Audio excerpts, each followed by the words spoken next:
Salut les dresseurs, j'espère que vous allez bien. On est près de 1000 sur la chaîne et c'est juste énorme. Je me répète, oui, mais merci de me suivre et de me soutenir comme vous le faites. Aujourd'hui, j'ai décidé de vous reparler de Pokémon épée et bouclier car ça vous a beaucoup plu et je suis bien contente que certains d'entre vous en aient redemandé parce que j'ai une deuxième petite théorie à vous présenter. Avant de vous présenter la théorie, je vais vous parler de la map du jeu qui se nomme Galar. Je le disais dans ma précédente vidéo Pokémon et certains d'entre vous ne l'ont peut-être pas compris, mais sachez que la mythologie qui inspire Game Freak à créer leur Pokémon légendaire n'est pas forcément lié à l'endroit représenté par la map.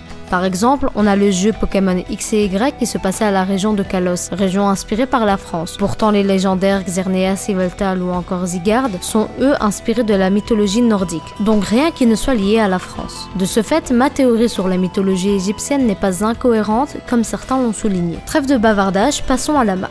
Let's go! Le jeu se passera en Grande-Bretagne, plus particulièrement au Royaume-Uni. On retrouve par exemple certains monuments bien connus comme le Big Ben, l'Université d'Oxford ou encore Snowdonia National Park. Je vous mets un comparatif de tous les autres lieux bien connus que l'on retrouve également sur Galar. Un indice de plus est présent sur le dessin même de la map. Et oui, quand vous inversez la map, c'est presque similaire à la carte de la Grande-Bretagne. Le nom de la map est Galar, qui est un anagramme du mot Graal qu'on retrouve dans le Saint Graal qui est lié à la mythologie arthurienne, donc au Royaume-Uni. On retrouve également sur la map des chemins de fer de l'époque victorienne avec la révolution industrielle. Et donc tous ces indices nous mènent sur la piste que c'est la Grande-Bretagne qui est représentée par la map de Galar. Passons maintenant à la petite théorie bonus.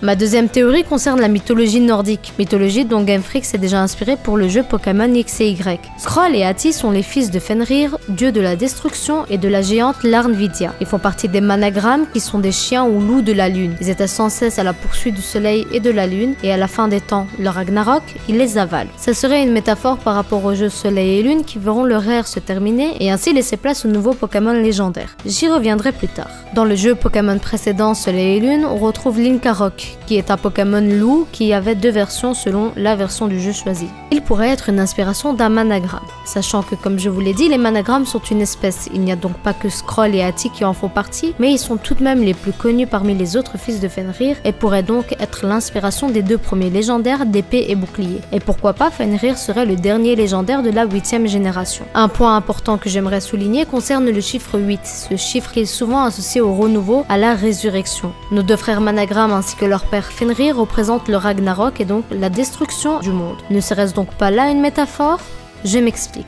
Le précédent jeu était Pokémon Sun and Moon. Les légendaires Skrull et Ati, faisant partie de la 8e génération, ont dévoré, métaphoriquement parlant, le soleil et la lune pour justement repartir sur d'autres bases et c'est ce qu'on peut constater à travers le nouveau jeu Pokémon épée et bouclier. C'est le premier jeu Pokémon créé par Game Freak qui nous propose ce genre de graphisme longtemps attendu par les fans de la saga. Un renouveau dont la licence avait besoin pour nous hyper pour la sortie du jeu. Voilà, la vidéo s'achève là, j'espère que vous l'avez appréciée, n'hésitez pas à me faire savoir si elle vous a plu en commentaire, en la likant et en la partageant avec d'autres dresseurs. Abonnez-vous à la chaîne si ce n'est pas encore fait, ça me fait énormément plaisir de voir que la communauté s'agrandit et d'avoir un certain échange avec vous. Je le répète, mais l'espace commentaire est là pour discuter dans le respect et la bonne humeur. Je ne sais pas ce que vous pensez de cette théorie, mais j'ai quand même une préférence pour la théorie concernant la mythologie égyptienne. Si vous ne l'avez pas encore vue, n'hésitez pas à la voir, je vous la link en barre d'infos. Allez, je vous laisse et on se retrouve prochainement pour une nouvelle vidéo. Maintenant que je te tiens dans mon bungee gum, t'es obligé de t'abonner.